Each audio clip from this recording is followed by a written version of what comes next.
As a responsible government, and a government that has committed itself to openness and frankness, I thought it necessary as president that once again I address this issue that is indeed a difficult one and one that is inherited. That was President Irfaan Ali.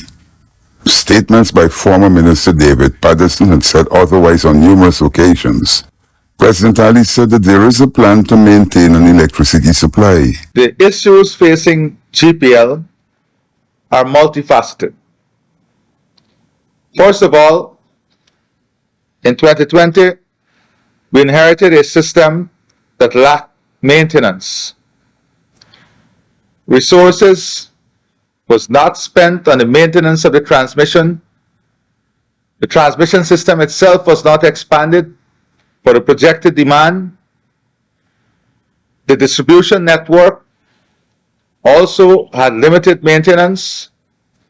We had transformers that were inefficient, and we had issues with technical and non-technical losses. He said that post-2020, his government confronted the challenges. He said that his government developed the network and enhanced the transmission lines. He said that the government also created some redundancy. He said that this was to catch up with the growing demand, rising maintenance, and aged infrastructure. We have a severe skill deficit in the PPDI and Guyana Power and Light, especially at the technical level. There is indeed a shortage in relation to technical capacity and capability. There is also a gap in the generation capacity. President Ali said that the power company isn't reaching peak demand capacity.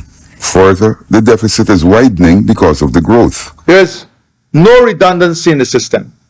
So if at any time one generator goes down, that there's no redundancy in generating capacity to fill that gap.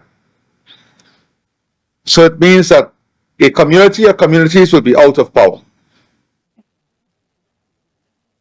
We're assessing our management capability, and we need to also work on strengthening our management capacity and capability. He said that there is need for massive overhauls.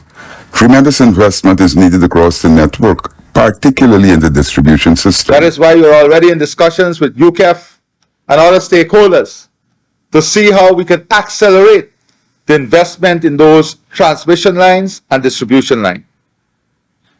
We also have to work on line losses, technical and non-technical.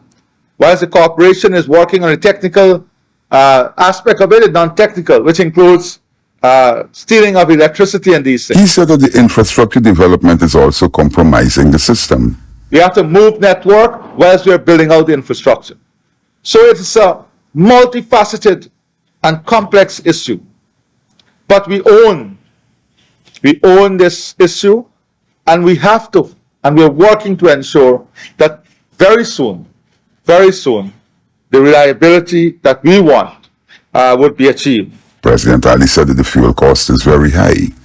The government is paying $105 per barrel. He said that this cost isn't passed on. However, he intends to lower the cost of electricity to the consumer by 50%. We're saying that within 15 days, we can have a power ship coming in here, ready to be connected to the grid.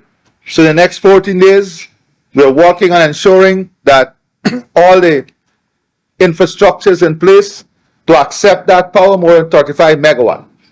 But that 35 megawatt is immediately going to be placed in the system. But that won't give us the potential to deal with the growth. It won't give us the potential to have redundancy in the system. The bottom line is that blackouts will continue.